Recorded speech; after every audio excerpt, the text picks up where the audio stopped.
दोस्तों ये बात तब की है जब मैं छोटी थी और 6th में पढ़ती थी। उन दिनों मेरी माँ को किसी काम से इंदौर जाना था और उस वक्त मैं कहीं भी सफर नहीं कर सकती थी क्योंकि मेरी तबीयत बहुत खराब हो जाती है। माँ ने भी मुझे नहीं लेके जाने का तुरंत फैसला किया। उन्होंने मुझे मेरे टीचर के पास छोड़ दिया। माँ को मेरी टीचर पर काफी भरोसा था। माँ ठीक इंदौर से 4 दिन बाद आने वाली थी। दोस्तों मेरी टीचर काफी सख्त थी लेकिन अच्छी भी थी। मैं ठीक 4 दिन तक उनके घर पर रहने वाली थी। मेरी टीचर का घर काफी करीब था। पहला दिन तो आराम से निकल गया, लेकिन जैसे ही रात हुई टीचर बोली कि चलो अब सो जाओ। लेकिन मुझे बचपन से ही नींद की बीमारी है, मैं जल्दी सो नहीं पाती। मैंने मैडम से कहा कि हाँ सोती हूं। दोस्तों वो लोग तो सो गए लेकिन मुझे नींद नहीं आ रही थी। मैंने सोचा कि चलो खिड़की खोल के बैठ जाती हूं। मैंने ठीक मेरे पास वाली खिड़की खोली तो देखा कि रेल की पटरी साफ साफ दिख रही थी क्योंकि घर के बाहर लाइट थी जिसकी वजह से सब कुछ साफ साफ दिख रहा था। उस वक्त अच्छी ठंडी हवा चल रही थी, मुझे काफी अच्छा लग रहा था। कुछ देर बाद रात के 2 बजे मैंने देखा कि एक लड़की दूर से चलती आ रही थी। वो लड़की ठीक मेरी टीचर के घर के सामने जो पटरी थी वहां आकर रुक गई। उसने लाल रंग के कपड़े पहने थे। देखने में उसकी उम्र करीबन 18 से 20 साल की होगी। वो ठीक पटरियों के बीच बैठ गई। बैठकर वो छोटे छोटे पत्थर उठाकर इधर उधर फेंक रही थी। शायद वो कुछ सोच रही थी। उसे ऐसा करते हुए मैं खिड़की से उसे लगातार देख रही थी। कुछ देर बाद दूर से शोर करती हुई ट्रेन आई, पर वो लड़की टस से मस नहीं हुई। ऐसा लगा कि जैसे मानो उसने कुछ सुना ही ना हो। ट्रेन लगातार उसके करीब आ रही थी लेकिन वो हटने का नाम नहीं ले रही थी। मैंने साफ साफ देखा वो ट्रेन के नीचे आकर कट के मर गई। उसे ऐसा देख अचानक मेरी चीख निकल गई। मेरी आवाज सुनकर मैडम ने लाइट ऑन की और मेरे पास आई। मुझसे कहने लगी कि क्यों चिल्ला रही हो। दोस्तों मैं बस रोए जा रही थी। मैंने टीचर से कहा कि बाहर चलो जल्दी। मैंने काफी जिद की। इसके बाद टीचर ने अपने बेटे को जगाया। हम तीनों टॉर्च लेकर बाहर गए। मैंने टीचर को वो जगह दिखाई और बोला कि यहां अभी अभी एक लड़की कटकर मर गई, मैंने खुद अपनी आंखों से देखा है। टीचर ने आसपास सब जगह टॉर्च मारी और मुझे डांट कर बोला कि अगर यहां कोई मर गया होता तो यहां खून होता, कपड़े होते, कटा हुआ इंसान होता। देखो यहां कुछ भी नहीं है, ये सब तुम्हारा वहम है, कुछ भी बोलती हो। दोस्तों मैडम ने मुझे बहुत डांटा। इसके बाद हम चुपचाप घर को जा रहे थे तो मैंने देखा कि मैडम का लड़का मुझे काफी देर से देख रहा था। सोच रहा था कि इतनी रात को इसने हमारी नींद खराब कर दी। मैंने घर पहुंचकर सबसे माफी मांगी और चुपचाप सो गई। पूरी रात गुजरने के बाद सुबह उठी तो मेरी तबीयत खराब हो गई। टीचर मुझे डॉक्टर के वहां ले गई। मैंने दवा खाई। दवाई खाकर मैं शाम तक थोड़ा ठीक हुई। पूरा दिन तो अच्छे से निकल गया लेकिन फिर रात वापस से आ गई। रात को सब खाना खाकर टीवी देख रहे थे और मैं ठीक उसी खिड़की पर बैठकर पढ़ाई कर रही थी। घर वालों ने 12 बजे टीवी बंद किया और चुपचाप सो गए। मुझे भी ठीक पढ़ाई करते करते कब नींद आई पता ही नहीं चला। जब आंखें खुली तो देखा रात के 2 बज रहे थे। मैंने अपनी किताब साइड में रखी और कुछ देर बाद उसी खिड़की के पास बैठी। मैंने दोबारा देखा कि वही कल रात वाली लड़की आई और पटरी के बीच में बैठ गई। वो ठीक कल की ही तरह कुछ पत्थर उठाती और इधर उधर फेंक रही थी। उस वक्त दोबारा से ट्रेन आई और वो ठीक कल की तरह ही कट के मर गई। मैं ये सब देखकर काफी डर गई और मैंने तुरंत ही खिड़की बंद कर दी। यकीन मानिए मैं पूरे पसीने से नहा गई थी। उस वक्त मैं सोचने लगी कि ऐसा कैसे हो सकता है।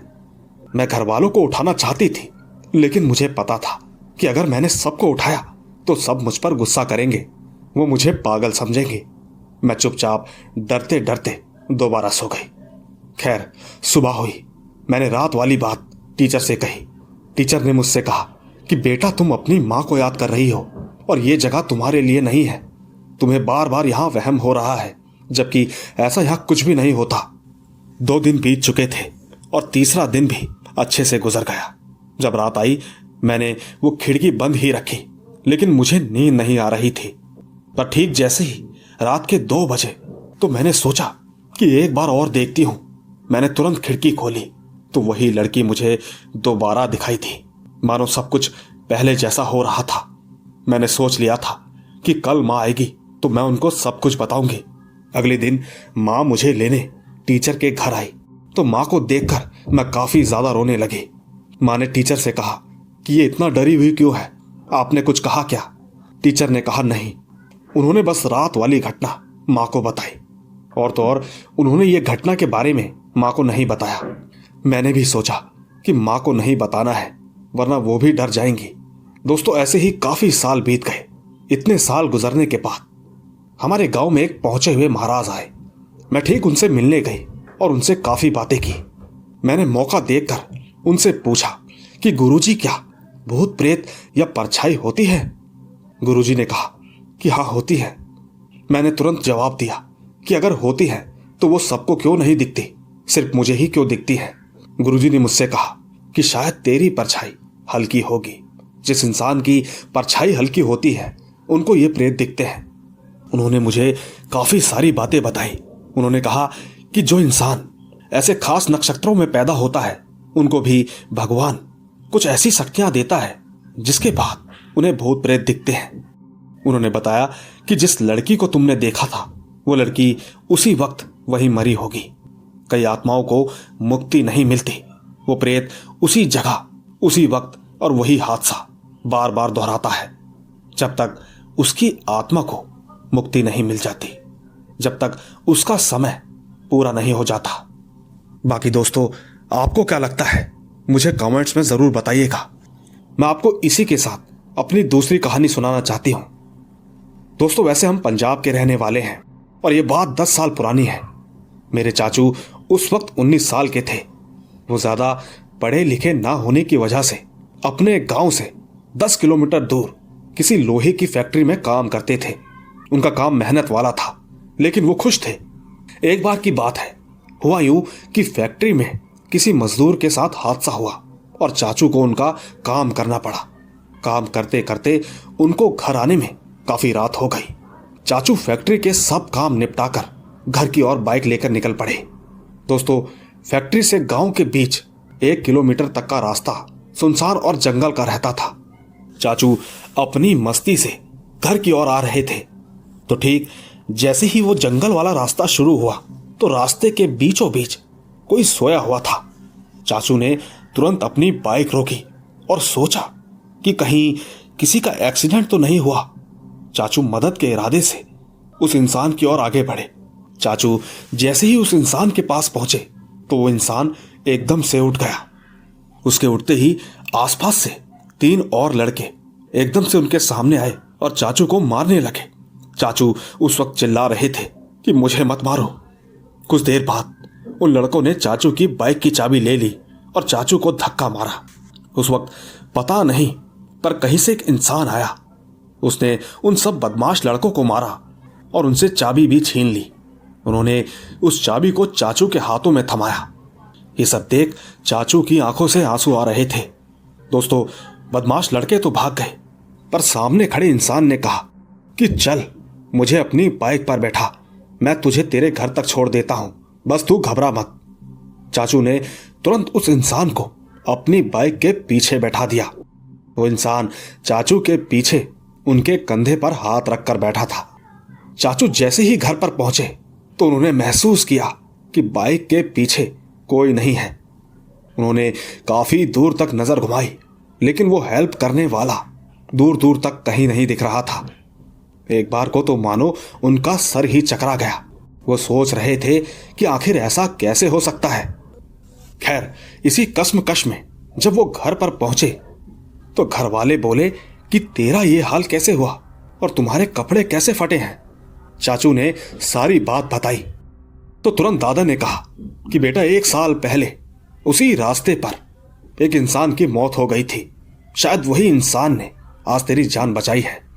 हर आत्मा बुरी नहीं होती क्योंकि कई आत्माएं मरने के बाद भी मदद को सामने आती है। अब तू इसे हकीकत मान या वहम, ये तेरी इच्छा है, क्योंकि तेरी ही तरह इस कहानी को जो भी सुन रहा है, क्या उनमें से कोई भी ये बता सकता है कि ऐसा कुछ उनके साथ हुआ है? आइए तब तक सुनते हैं इन्हीं की भेजी हुई तीसरी कहानी। दोस्तों, ये कहानी मैंने अपने नाना जी से इतनी बार सुनी है कि मुझे मुंह जुबानी याद है। ये बात भारत आजाद होने से पहले की है। तब मेरे नाना पाकिस्तान में शिकारपुरी नाम के एक गांव में रहते थे। उस गांव में एक रजा नाम का लड़का रहता था। पाकिस्तान में शिकारपुरी गांव काफी पिछड़ा हुआ था। उस वक्त वहां सभी लोग गरीब लोग ही रहते थे। वो गांव चारों तरफ से जंगल से घिरा हुआ था। रजा कमाने के लिए काफी दूर दूसरी सिटी में कमाने जाया करता था। वैसे उस गांव के लोग रजा के बारे में बोलते हैं कि वो काफी नेक और ईमानदार लड़का है। वो कमाने के लिए सुबह जल्दी निकल जाता और रात देर से गांव आता। एक बार फैक्ट्री में ज्यादा काम होने की वजह से वो रात को देर से लौट रहा था। रात काफी हो गई थी। जब वो जंगल तक पहुंचा तो उस दिन उसे अचानक थकान सी लगने लगी। तो रजा ने सोचा कि किसी पेड़ के नीचे कुछ देर आराम कर लेता हूं। जब थकान मिटेगी तब घर जाऊंगा। यही सोचकर उन्होंने अपनी साइकिल रखी और पेड़ के नीचे आराम करने लगे। उस दिन ज्यादा काम होने की वजह से उनको वहां नींद आने लगी। उस वक्त जंगल में ठंडी ठंडी हवाएं भी चल रही थी। उन्हें वहां बैठे हुए कुछ ही देर हुई थी कि उन्हें तभी पायल की आवाज सुनाई दी। रजा एकदम से उठा और देखने लगा कि कौन है। कुछ देर बाद रजा को एक लड़की दिखाई दी जो कि पैरों से ऊपर तक बुरखे से ढकी हुई थी। रजा सोचने लगा कि इतनी रात को एक लड़की जंगल में कैसे? वो लड़की रजा के पास से होती हुई आगे जाकर एक जगह पर रुक गई। रजा ने पहले थोड़ी देर सोचा और अचानक उसके पास चला गया। उसने बहुत ही बेहद तमीज से पूछा, आप अकेली इस जंगल में? आपको कोई परेशानी है क्या? चाहो तो मैं आपकी मदद कर सकता हूं। उस लड़की ने काफी गुस्से में जवाब दिया। उसने कहा कि मैं अपनी सहेली का वेट कर रही हूं। रजा ने डरते हुए कहा, ठीक है, मैं यहीं रुकता हूं जब तक आपकी सहेली ना आ जाए। यकीन मानिए ये जगह ठीक नहीं है। दूसरी तरफ वो लड़की दोबारा से गुस्से में बोली, मुझे आपकी मदद की कोई जरूरत नहीं है। रजा को ये बात बेहद बुरी लगी। वो अपना सर नीचे झुकाकर घर की ओर आगे बढ़ा। लेकिन साथियों, पूरे रास्ते उसको उसी लड़की का चेहरा दिखाई दे रहा था। क्योंकि बात यह थी कि जब वो लड़की बात कर रही थी तब अचानक हवा चल रही थी। उसी बीच उस लड़की का बुरखा चेहरे से हट गया था। रजा ने देखा कि बेहद ही खूबसूरत लड़की थी वो। इतनी अंधेरी रात में भी उसका चेहरा चांद की तरह चमक रहा था। रजा धीरे धीरे घर पहुंचा और उसने खाना खाया। जब वो सोने गया कि तभी उस लड़की का ख्याल बार बार उसके मन में आ रहा था। रजा उस रात तो जैसे तैसे सो गया, लेकिन दूसरे दिन उसने जल्दी फैक्ट्री पहुंचकर काम किया। वो जल्दी फैक्ट्री पहुंचा और काम करने लगा। काम ज्यादा होने की वजह से उस दिन भी उसे रात को आने में थोड़ी देरी हो गई। वैसे सच मानिए बात कुछ ऐसी थी कि रजा जानबूझकर देर से निकला था। उसको इस बात का लालच था कि शायद आज भी वो लड़की उसको दिखाई दे। दोस्तों, हुआ भी कुछ ऐसा ही।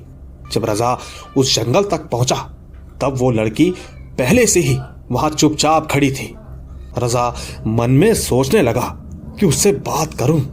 फिर उसने दोबारा सोचा कि नहीं, उस लड़की को बुरा लगेगा। ये सोचकर वो घर चला गया। अब रजा का ये रोज का सिलसिला हो गया था। रजा उस लड़की को रोज रात में देखना चाहता था, लेकिन दूसरी तरफ वो लड़की उसको नहीं देखती।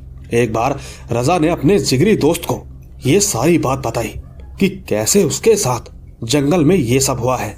उसका दोस्त तुरंत उसको देखकर उससे मस्ती करने लगा। उसने कहा कि जंगल में कोई लड़की, वो भी इतनी रात को और खूबसूरत, ये हो ही नहीं सकता। रजा ने कहा कि नहीं, मैं उसे रोज देखता हूं, तू मेरा यकीन कर। आखिरकार उस दोस्त ने कहा कि चल ठीक है, कल रात को मैं भी देखता हूं कि कौन सी लड़की है।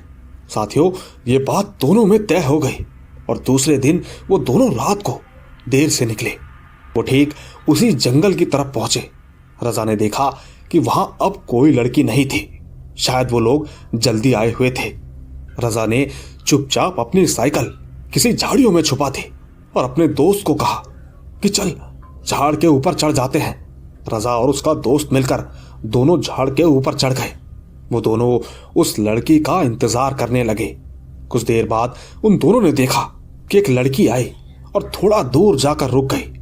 वो लगातार उसको देखते रहे और थोड़ी ही देर बाद 4 लड़कियां और आई और उस लड़की के साथ आकर बातें करने लगी। इसके बाद सारी की सारी लड़कियां वहीं पास की झाड़ियों में चली गई। ये देखकर रजा अपने दोस्त को बोला कि चल देखते हैं वो सब क्या कर रही हैं। कि तभी उसके दोस्त ने कहा, नहीं, मैं नहीं आ सकता, मुझे अपनी जान प्यारी है। रजा ने उससे कहा कि ठीक है, तू बैठ, मैं आता हूं। ये सब बोलकर रजा झाड़ से नीचे उतरा और उन लड़कियों का पीछा करने लगा। थोड़ी दूर आगे चलकर उसने देखा कि सभी लड़कियां एक जगह पर अपना बुर्खा उतारकर इबादत कर रही थी। हाँ, पर जिस जगह रजा छुपा हुआ था वहां अंधेरा काफी था, तो ठीक वो लड़कियां उसको देख नहीं सकती थी। रजा ने ध्यान से देखा कि एक एक लड़की एक से बढ़कर एक बेहद ही खूबसूरत थी। उन्हें देखकर ऐसा लग रहा था कि मानो जैसे सभी आसमान से उतर कर आई हों, एकदम परी जैसी थी। रजा सोचने लगा कि इस वक्त इबादत उसे समझ नहीं आ रहा था। वो सोच रहा था कि इतनी रात को कोई नमाज नहीं पढ़ता, क्योंकि वो खुद भी मुस्लिम था और उसे इन सब के बारे में पता था। कुछ देर बाद सभी लड़कियां उठी और अपने बुर्खा पहन के आगे की ओर चलने लगी। रजा डर के मारे उनको देखकर एकदम छुप गया। धीरे धीरे वो सभी लड़कियां चली गई। उनके जाने के बाद रजा ने देखा कि ठीक उसी नमाज वाली जगह पर कुछ चमक रहा था। रजा तुरंत वहां पर पहुंचा और उसने जमीन पर देखा। उसने पाया कि एक हीरे की अंगूठी पड़ी हुई थी। उसने ठीक उस अंगूठी को अपनी जेब में रख दिया और तुरंत अपने दोस्त के पास पहुंचा। झाड़ के पास पहुंचकर उसने अपने दोस्त से कहा कि चल अब चलते हैं। उसका दोस्त धीरे से नीचे उतरा। रजा ने अपने दोस्त से कहा कि यह बात किसी से मत करना। उसके दोस्त ने चुपचाप सर हिलाया और दोनों निकल पड़े। रजा ने रात को खाना खाया और फिर जैसे ही अपने बिस्तर पर गया तो उसको अचानक याद आया कि एक बार वो अंगूठी देखो। उसने तुरंत जेब में हाथ डाला और उस अंगूठी को निकालकर देखने लगा। अंगूठी को देखते देखते पता नहीं रजा के दिमाग में कहां से ये बात आई और उसने वो अंगूठी को पहन लिया। साथियों, जैसे ही उसने उस अंगूठी को पहना तो पता नहीं कैसे पर अचानक जोरदार की हवाएं चलने लगी और एक आवाज के साथ उसके कमरे का दरवाजा खुल गया।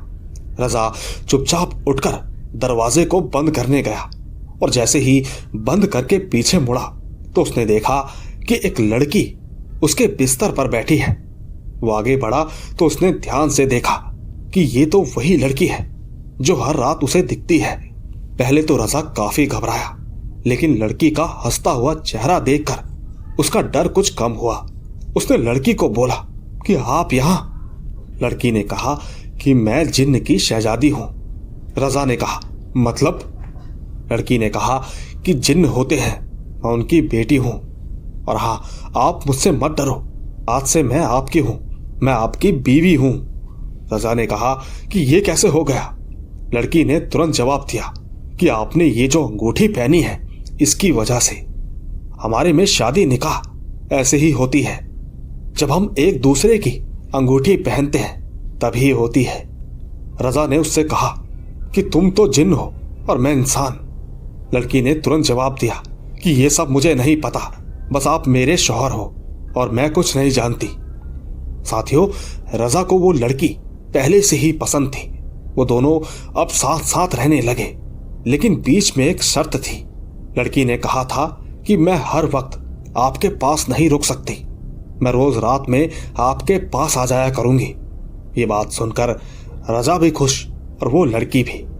उन दिनों रजा की बूढ़ी माँ भी उसके साथ रहती थी। वो हर दिन रजा को बोलती थी कि बेटा शादी कर ले, लेकिन रजा अनसुना करता रहा। दूसरी तरफ शहजादी ने अब रजा को काम पे जाने से मना कर दिया। वो अक्सर रात को आती और सवेरे जाते समय रजा को 5 सोने के सिक्के दे जाती। धीरे धीरे रजा ने काम पर जाना बंद कर दिया। ये देखकर माँ ने कहा कि तू काम पर क्यों नहीं जाता। रजा ने कहा कि मैं छोटा मोटा घर पर ही काम करता हूँ। रजा अक्सर अपना कमरा बंद ही रखता था। देखते ही देखते रजा के हालात बदलने लगे। रजा अब अमीर होने लगा था। उसने अपना घर भी अच्छे से बनवा लिया था। आसपास के लोग भी बातें करने लगे, कहने लगे कि भाई ये अचानक कैसे अमीर होने लगा है। लेकिन दूसरी तरफ रजा को किसी से मतलब नहीं था। वो बस दिन भर सोता और रात को उस लड़की का इंतजार करता। आखिरकार रजा उसको दिल से प्यार करता था। एक बार माँ ने कहा कि तू शादी कब करेगा। माँ की रोज रोज की ये बातें सुनकर रजा अब परेशान हो चुका था। तो ठीक उसने एक दिन शहजादी से बात की तो शहजादी ने कहा कि जिस दिन तुमने दूसरी शादी की तो मैं तुम्हें छोड़कर चली जाऊंगी। रजा थोड़ा परेशान हुआ और इस बात को 6 महीने गुजर गए। पर आखिरकार माँ ने एक दिन सख्ती से पूछा कि तू आखिर शादी कब करेगा। अब तो गांव वाले भी तुझ पर उंगली उठा रहे हैं। माँ की बात सुनकर रजा एकदम परेशान हो गया। उसने तुरंत उस लड़की से बात की तो लड़की ने कहा कि ठीक है तुम शादी कर लो, लेकिन उस लड़की से कभी भी शारीरिक कोई भी संबंध मत बनाना, वरना तुम्हारे साथ अच्छा नहीं होगा। रजा ने हामी भरी और अपनी माँ से कहा कि मेरे लिए लड़की देखो, मैं शादी कर रहा हूं। कुछ ही दिनों में रजा की शादी हो गई और ठीक शादी की रात को रजा ने नई लड़की को कहा कि देखो हमने शादी तो कर ली, लेकिन मैं एक ऐसी पूजा करता हूं कि जिसकी वजह से अपना शारीरिक कोई भी रिश्ता नहीं बनेगा। साथियों, वो लड़की अच्छी थी, वो एकदम मान गई। रजा हर रात उस शहजादी के साथ रात गुजारता। ऐसा करते करते 6 महीने और बीत गए। आखिरकार रजा की बीवी ने ये सारी बात अपनी सास को बता दी। बहू की बात सुनकर उसकी सास ने उसे एक पुड़िया दी और कहा कि आज रात को ये पाउडर रजा के दूध में मिला देना। उस लड़की ने ठीक वैसा ही किया। शाम हुई तो उसकी बीवी ने उसे दूध का गिलास दिया। रजा एक ही बारी में वो दूध का गिलास पूरा पी गया। अब दोस्तों, इसके बाद क्या हुआ रजा को बिल्कुल याद नहीं। जब सवेरा हुआ तो रजा ने देखा कि वो अपने कमरे में नहीं था। चारों तरफ नजर दौड़ाई तो पता चला कि वो अपनी नई बीवी के कमरे में था। ये सोचकर रजा काफी डर गया और ठीक उसका दिन भी अच्छे से गुजर गया। लेकिन जैसे ही रात होने को आई तो न जाने क्यों रजा के मन में एक अजीब सा डर पैदा होने लगा। उसे लगने लगा कि शायद आज वो शहजादी आकर न जाने उसका क्या सलूक करेगी। यही सब सोचता हुआ रजा अपने कमरे में गया और शहजादी का इंतजार करने लगा। देर सवेर वो शहजादी आई और रजा को गुस्से से देखने लगी। उसने कहा कि आज तुमने मेरा भरोसा तोड़ दिया। मेरे अब्बा हमेशा बोलते थे कि कभी इंसानों पर भरोसा मत करना। आज तूने मेरा दिल तोड़ दिया है। इतना कहकर वो शहजादी अचानक हवा में गायब हो गई। एक तरफ रजा कोने में बैठकर चुपचाप बस रोता ही रह गया। यकीनन रजा उससे सच्चा प्यार करता था। इसी वजह से रजा ने काफी साल अकेले ही इंतजार में गुजार दिए। लेकिन वो शहजादी फिर उससे दोबारा कभी मिलने नहीं आई। काफी समय बीतने के बाद रजा कुछ काम से दूर शहर में गया। चलते चलते वहां रास्ता पार करते वक्त उसका बहुत बुरा एक्सीडेंट हुआ, पर वो मरते मरते बच गया। बस उस वक्त उसकी एक उंगली कटकर जमीन पर गिर गई। ये उसकी वही उंगली थी जिसमें रजा ने शहजादी को अंगूठी पहनाई थी। रजा ने उठकर जमीन पर देखा तो बस खून गिरा था। जब उसने इधर उधर नजर दौड़ाई तो पाया कि उसकी उंगली और उसकी अंगूठी दोनों गायब हो चुके थे। आखिरकार इतने सालों बाद रजा के साथ शायद ये पहला हादसा था। पर दोस्तों, आपको क्या लगता है, क्या आपकी नजरों में ऐसा किसी के साथ हो सकता है या नहीं? नीचे कमेंट्स में जरूर बताइएगा। बाकी मैं तो मिलता ही रहूंगा आपसे इसी तरह की रोमांच भरी रहस्यमयी कहानियों के साथ। बस तब तक आप अपना और अपने परिवार का ख्याल रखें। चलता हूं, बाय बाय।